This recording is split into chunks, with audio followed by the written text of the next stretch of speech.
All right, peeps, welcome to the Culture and People podcast. Michelle, I'm excited to have you as a guest today. In a few sentences, tell us who you are and what you do. Well, I'm Michelle Spehr, and I am a connection curator. So what I tell people is when I'm at my best, I am connecting people, I'm connecting ideas. I love to learn, and I'm connecting people with ideas. And so right now that shows up as a health and wellness consultant professionally, but that shows up in so many different ways in my life. It does. In fact, Michelle and I met through CultureFirst Milwaukee, which is a group through Culture Amp that we do here locally to advance culture in organizations and community. And I have just loved working with you. Thanks. Likewise. Of course. So, Michelle, for you, what's the best thing about working in this people and culture space? Well, actually, the people and culture space is a tangent to what I've been doing in worksite wellness. And what I've come to appreciate in doing this for many years is that you really need to focus on the culture in order for any formal well-being initiatives to be effective. And so there's this interconnection between, organizational well-being and employee well-being. And so when I really discovered that it wasn't just the wellness programs, but fundamentally, what is the employee experience like? How healthy is the culture? That is integral to overall employee well-being. They're inextricably linked. Yeah, I always think people look at culture like it's something that you do, and I think it's an outcome. It's an outcome of workplace wellness, of psychological safety, of great leadership, of having a best friend at work. It's an outcome of all these other pieces that are so critical.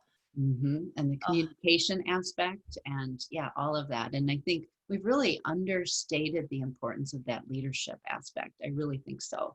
Yeah. I think one of the best phrases that I've heard is that the relationship you have with your leader has a bigger impact on your overall well-being and health than your physician, the relationship you have with your physician. So, when I look at well-being, traditionally we've looked at, physical health and are you getting your preventive care? But we also have to look at what is my day-to-day experience like and who I'm working with and the teams that I'm with. So that's what excites me the most about this space. Yeah. And really workplace wellness, maybe at some point it was only physical health, but it really is about the physical and mental, like the whole person, right? Yeah. Yep. I like to use the Gallup resources, career well-being, do you love what you do every day, and social well-being and financial well-being and physical. And I think all of those together, because they're all interrelated, if we look at them in a silo, we're just not as effective as we could be. Yeah, I agree. So Michelle, like yourself, I'm hearing from other top leaders that engagement is an issue or a challenge. What are your thoughts on that? Well, I think that the most important thing I've learned over past couple months, I guess, is that engagement and understanding how we can do better job at engagement does involve kind of co-creating solutions. I think early in my career, I would look at a lot of problems and feel like I had to solve it alone. It was kind of like detect a problem and correct it. And I think really getting curious and having empathy and actually having conversations where you're saying, how might we do this better, has been the most important way to help with engagement, because it's very difficult, I think, especially now, to understand what individual experiences are like. And so if we do want to increase engagement, showing up curious and being willing to take the time to pause and maybe ask some of those powerful questions. How might we make this work experience more valuable for you if you are a parent and you have kids at home? How might we help you if you feel that you're vulnerable because of the pandemic? All of those things. Being curious and showing up and asking questions will help with engagement. And people are more likely to support something they help create or they had input on. And so sometimes that's just a missing piece where we're just looking at maybe numbers and not being more open to connecting with people on a human level.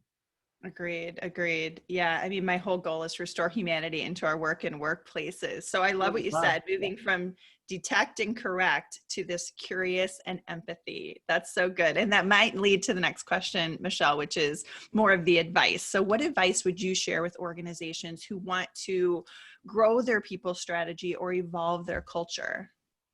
This might be very tactical, but Please. one of the things that's been so helpful for me is really embracing design thinking mindsets. And I think that getting back to my point early in my career, I felt like we were looking so much at quantitative data as opposed to how do we approach this from a design thinking standpoint, from a designer standpoint. And one of the things that I've done is looked at some of the materials that IDEO has on design thinking. And I think there's also a free course that maybe we can link to the show notes here on how to really apply design thinking. And just, you know, when do you really just flare with ideas and brainstorm with people? And then when do you focus and not doing them at the same time? I think that fundamentally has shifted how I've looked at the employee experience, worksite wellness, worksite well-being, and the intersection of both of those. But design thinking concepts have been kind of my new exciting thing. You know, how are we going to solve complex problems? There's a lot there. And that could be a whole separate podcast, really. No, I'm totally right. This is where we wish we still had, you know, an hour to jam, but we're going to give everybody a taste of our awesomeness today. Okay. So we shared advice. Michelle, what other top leaders like yourself would you want to acknowledge or even as a potential guest on the show? Well, I thought about this a lot. And I think last year at CultureCon in Madison, I attended a session by Darren Ike. And he is a design thinking guru. He inspired me so much on how we can use some of these thought processes. And I think he would be outstanding to tap into and just have him as a guest because he's pretty cool. And is it Darren Ike? Yes. I had it. I'll give you the information later. We'll link to it below. I just wanted to make sure I had the spelling right. Oh, I love it. I love a good person to follow or read about. And yeah, that's what I'd recommend. Thanks, Michelle. Okay, so last question. What's a favorite resource that helps you advance your thinking on this people and culture space? I think that being a connection curator, really it is the other people that I've been meeting. And even if it is in these Zoom formats, I'm really building connections with people that are helping me think differently. Mm-hmm. Right now, I think even looking at things intergenerational has been really helpful. So this isn't a specific resource, but I guess if I would say what an approach is, you know, looking for opportunities where you can explore tough questions, talk to other people, whether it's within industries or like our CultureFirst initiative. I think that's really important now, connecting with others and just being open to learning more. That's helped me over a lot of this. Now, there's been a lot of speakers that have done book clubs and stuff like that where I've connected with people, but I think just intentionally reaching out and finding ways that you can connect with other people to learn more and just challenge your thinking. Yeah, I think not only do we grow from those conversations, I mean, you and I have been on the phone for 30 minutes and I've grown from this conversation, but you also then get fueled. And in a time where we aren't physically connected, this is as good as it's going to get. Sometimes we have to take it. Yeah. Thank you. I think that was a great suggestion on the intergenerational approach. And I will go ahead and plug CultureFirst, and I'll include the link to get involved in CultureFirst in whatever chapter. It's a new organization, guys. You could find a chapter in your town. You could be one of the founders. Michelle and I are one of the original leadership team members here in Milwaukee, and you could do the same in your area. So we'll include that in the notes too. Sounds good. Oh, Michelle, it's been such an honor to have you on the podcast this morning. Thanks for all you do for culture and people. Oh, my pleasure. Thank you. Of course. Peace and progress, peeps.